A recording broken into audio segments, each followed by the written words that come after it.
Ini kami protes ya, ini nanya tapi motor, nanya motor. Karena terlalu lebar Pak. Ya enggak izin ya. Saya kasih pertanyaan saya sebentar. Saya kasih tahu mengenai masalah keadilan. Masalah keadilan. Jangan seolah-olah tidak ada saya di sini. Ya, tak usah bertengkar di sini ngapain? Korban. Taruhlah korban tipu gelap, korban penghinaan, fitnah, pencemaran nama baik. Mereka ini kan menunggu juga keadilan untuk dia. Apa keadilan untuk saya? Mereka datang ke penyidik, saya ingin mengadukan ini. Saya ingin melaporkan saya ditipu. Saya ingin melaporkan barang saya dicuri. Sementara tidak ada perkembangan dari proses perkara itu karena adanya pengajuan pra peradilan yang berulang-ulang. Kira-kira bagaimana keadilan untuk si korban? Apakah ada keadilan untuk si korban di situ, saudara? Pertama, korban itu sudah menguasakan kepada aparat penegak hukum. Dalam hal ini adalah polisi dan jaksa, penyidik dan jaksa penuntut umum. Nah, makanya marilah kita meningkatkan profesionalisme. Tetapi korban, kalau mau tanya saya, dia bisa melakukan tindakan lain, yaitu mengajukan gugatan perdata. Dia merasakan ditipu, uang dia diambil. Gugat perdata, jangan menunggu restitusi. Maksud saya begini, saudara, walaupun dia sudah terwakilkan oleh negara, kan keadilannya juga belum terpenuhi oleh dia karena terhalang oleh itu. Itu pertanyaan saya. Itu maksud dari pertanyaan saya.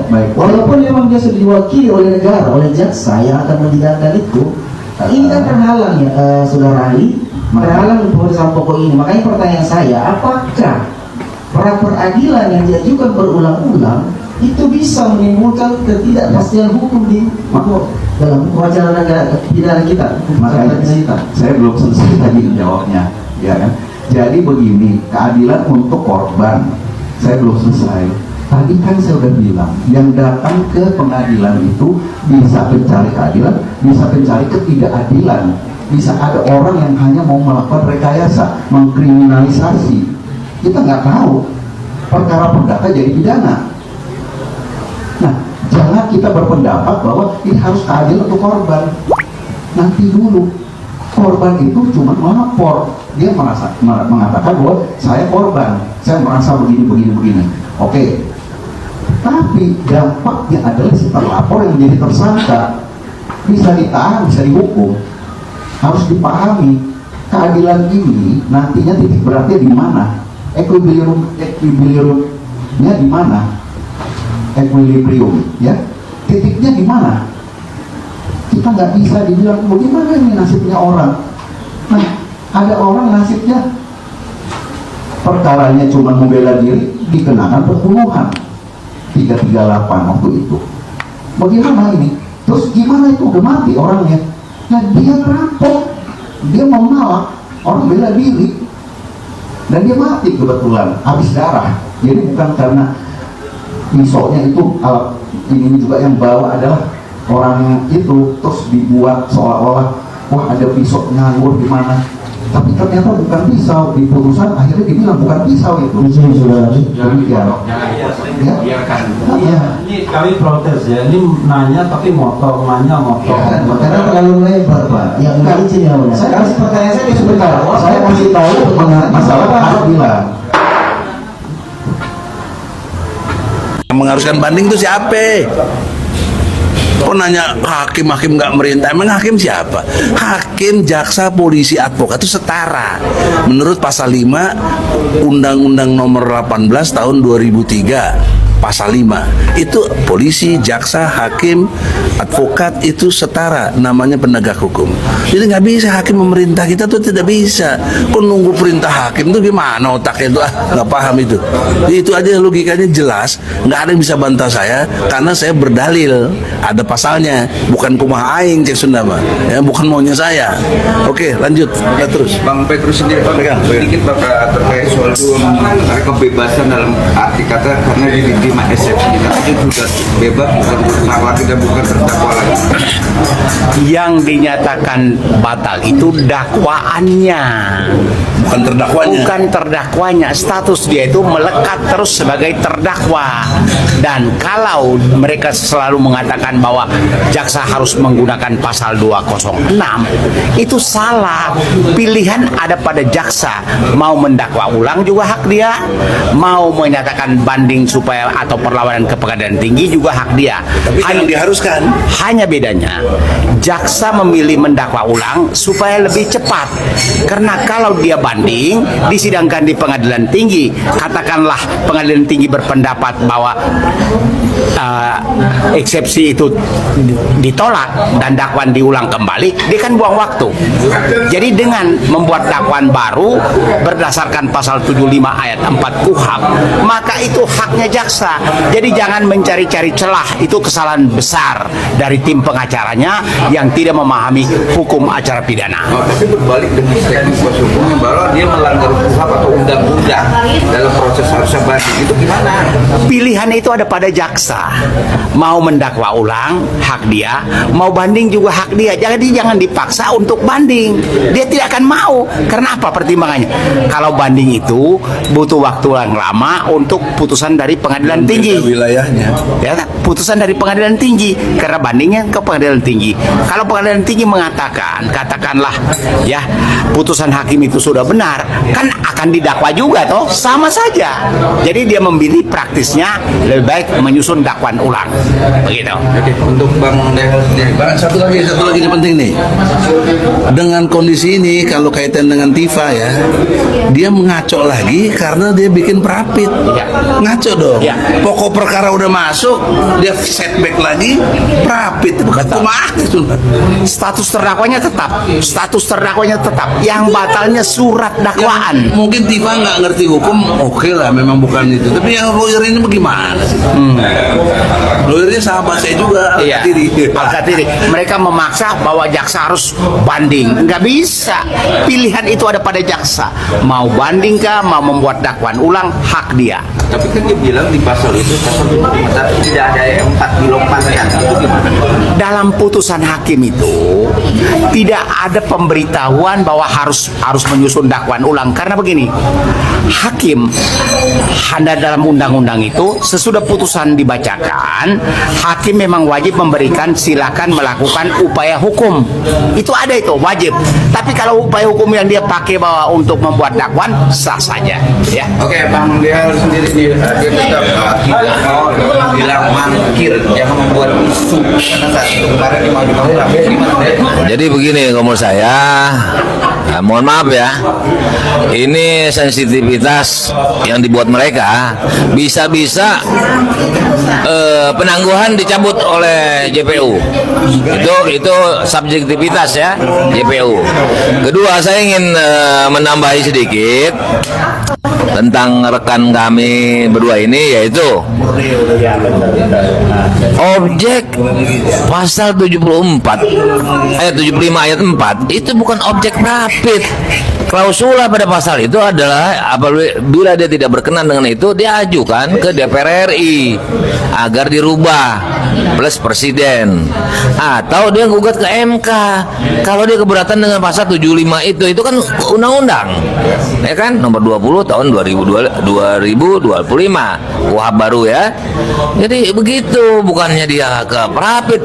Ya mungkin lah, ini saya bingung nih ya kan, makanya terpaksa nanti kita kirim juga Bang amikus curiae Bang untuk Tifa. Ini kan masalahnya kita dalam rangka amikus untuk persidangan Roy. Nah ini kebetulan pengacara kami yang mengajukan adalah Bang Egy dan saya, pengacaranya adalah Pak Petrus, jubir juga Pak Petrus untuk berikutnya. Tapi ini kan masalah pertanyaan untuk Tifa kan, makanya saya bisa dilibatkan. Tapi nanti setelah ini saya serahkan ke ini apabila berkenan ya untuk pertanyaan amikus curiae yang saya majukan.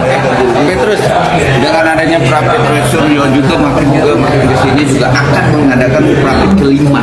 Konteks dari aku sendiri berpendapat bahwa kalau sudah perkara penangkalan tersangkanya itu masih melekat, itu gimana?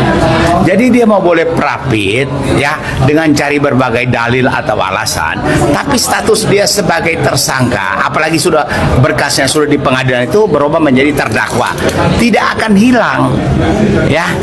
Jadi dalam KUHP itu terminologinya prapit itu adalah hak seorang tersangka yang secara hukum dia sekarang sudah terdakwa. Jadi tidak bisa seharusnya ketika hakim baru membuka sidang langsung membuat keputusan permohonan saudara tidak dapat diterima karena bla bla bla. Tidak perlu pemeriksaan saksi, tidak perlu pembuktian karena formalitasnya sudah tidak memenuhi syarat ya. Tapi untuk Pak Peggy sendiri, dia pendapat itu bukan masalah pribadi, dia mengajukan prapit, tapi untuk yang lain-lain dugaan-dugaan dipaksakan tersangka dalam konteks hukum. Beginilah, kita mengerti psikologi dalam konteks hukum, tidak kepentingan pribadi, tapi dia mendasari prapitnya urusan pribadi dia. Itu gimana logikanya? Si Roy. Nah, Ditolak lah itu permohonannya, ditolak. justru yang tidak ada kepentingan pribadi dan kepentingan kita kelompok adalah amikus kurai ini betul-betul untuk kepastian hukum. Karena problem seriusnya yang kita lakukan sekarang ini adalah menegur atau menghimbau pengadilan agar supaya kepastian hukum yang dulu ada jangan dibalik jadi nggak ada kepastian gitu loh. Jadi kita ini mengejar supaya opini terbangun dengan baik, kepastian hukum lah. Kalau nggak ada ini maka dia si Roy prapit terus gitu. Nah, oleh karena itu pengacara kita tolong berpendapat loh supaya jangan prapit terus. Kedatangan Jadi saya mendampingi Pak Egi dan Dihayal Damai Hari Lubis ini sebagai amikus kurai sahabat pengadilan yang pada pokoknya mereka meminta supaya permohonan Roy Suryo itu ditolak oleh hakim. Harus ditolak. Kenapa? Tidak ada dasarnya dia mengajukan permohonan pra-peradilan lagi. Maka saya mendampingi rekan-rekan saya ini. Suratnya tadi kami sudah masukkan. Nanti sebelum putusan kami akan meminta penjelasan dari hakim pra-peradilan apa sikapnya terhadap amikus kurai yang kami ajukan. Jadi intinya surat yang kami sampaikan itu yang ditandatangani oleh Pak Dehayal dan Pak Egi ini intinya supaya menolak permohonan pra-peradilan Roy Suryo karena tidak ada dasarnya sama sekali. Ya. Menarik nih, karena dari pihak pemadam preskon ada Pak Petrus sendiri akan dituduh lah untuk hakim begini, kejaksaan begini ya di spill kapasitasnya apa? Dan di sini lebih settingan. Tidak ada dasarnya sama sekali mereka itu, ya. Tidak. Ya. Diterima.